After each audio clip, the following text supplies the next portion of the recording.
امام احمد بن حنبل رحمۃ اللہ علیہ کہیں سفر میں تھے، رات پڑ گئی، رات تو مسجد میں عشاء پڑی تو سوچا کہ رات یہاں مسجد میں گزار لوں۔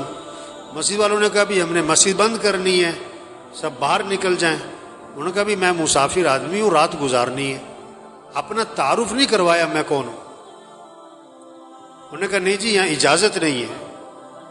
تو ایک آدمی وہ تندور پہ روٹی بناتا تھا، پکاتا تھا، تو اس نے دیکھا کہ کوئی بزرگ آدمی ہیں۔ انہوں نے کہا آپ میرے ساتھ چلیں، میرے ساتھ رہیں آپ۔ وہ ساتھ لے گیا۔ اب اس کا چونکہ تندور کا کام آٹا گوندھ رہا ہے، استغفر اللہ استغفر اللہ استغفر اللہ، روٹی پکا رہا ہے، استغفر اللہ استغفر اللہ، اٹھ رہا ہے، بیٹھ رہا ہے، استغفر اللہ استغفار کی کثرت کر رہا ہے۔ اب امام صاحب بڑے حیران ہوئے کہ یہ بڑا عجیب آدمی ہے، بہت استغفار کر رہا ہے، اس کی زبان پہ استغفار ہی استغفار۔ اس سے پوچھا بھائی یہ تم نے استغفار بہت کیا، کیا اس کے کیا فائدے دیکھے؟ انہوں نے کہا جی میرے بڑے مسائل تھے، جب سے میں نے استغفار کی کثرت شروع کی ہے اللہ نے میرے مسئلے حل کر دیے، اور میں جو مسئلہ آتا ہے اللہ سے مانگتا ہوں، اللہ میرا مسئلہ حل کر دیتا ہے، میری دعائیں قبول ہوتی ہیں۔ استغفار کی میں نے یہ فائدہ دیکھا، میری دعائیں بڑی قبول ہوتی، میری ساری دعائیں قبول ہوئی، ایک دعا ابھی تک قبول نہیں ہوئی، باقی ساری قبول ہو گئی۔ وہ کون سی نہیں ہوئی بھائی؟ کہ میں نے نام سنا ہے کوئی امام احمد بن حنبل، بڑے اللہ والے، کوئی بزرگ آدمی ہیں، میں نے اللہ سے دعا مانگی کہ اللہ میری کبھی ان سے زیارت ملاقات تو کروا دے، میں ان کی زیارت کرنا چاہتا ہوں، یہ میں نے دعا مانگی، یہ ابھی تک قبول نہیں ہوئی، باقی ساری قبول ہو گئی ہیں۔ امام صاحب نے کہا اللہ کے بندے تیری وہ دعا بھی قبول ہو گئی، میں جو تیرے سامنے بیٹھ رہا ہوں احمد بن حنبل ہی بیٹھا ہوں میں تیرے سامنے، اور مجھے لگتا یہ ہے یہ استغفار کی جو تیری کثرت ہے نا یہی مجھے کھینچ کے یہاں پر لے کر آئی ہے۔ ایک صحابی نکلے اور زور سے کہہ رہے ہیں واہ ذنوبا واہ ذنوبا، ہائے میرے گناہ ہائے میرے گناہ، میں تو ہلاک ہو گیا۔ آپ نے فرمایا کیا ہوا؟ کہ حضور میرے سے گناہ بہت ہو گئے، میں تو مارا گیا۔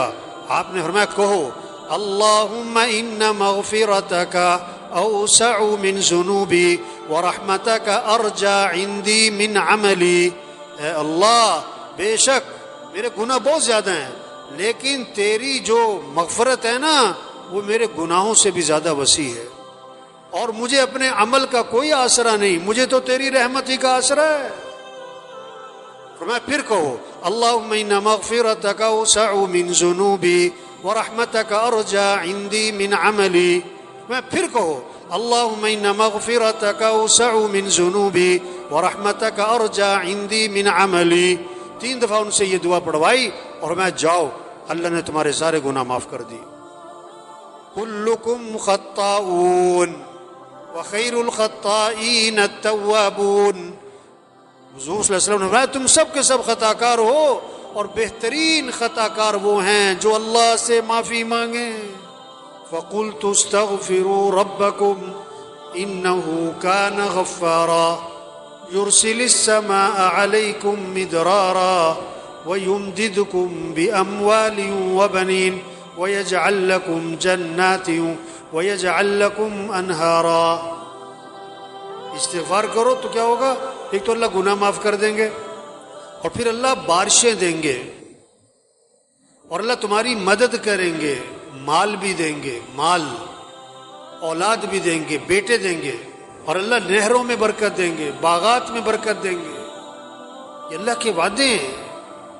ہمارے مسئلوں کا حل حکومتوں کا بدلنا نہیں ہے، ہمارے مسئلوں کا حل مال کی کثرت نہیں ہے، ہمارے مسئلوں کا حل اسباب کی کثرت نہیں ہے، ہمارے مسئلوں کا حل استغفار ہے، اللہ سے معافی مانگنا ہے، اللہ کے سامنے گڑ گڑانا ہے، اللہ کے سامنے رونا ہے، اللہ کے سامنے تضرع زاری کرنا ہے۔ ہاں یہ ہمارے مسئلوں کا حل ہے، چھوٹے بڑے مسئلوں کا حل، انفرادی اجتماعی مسئلوں کا حل،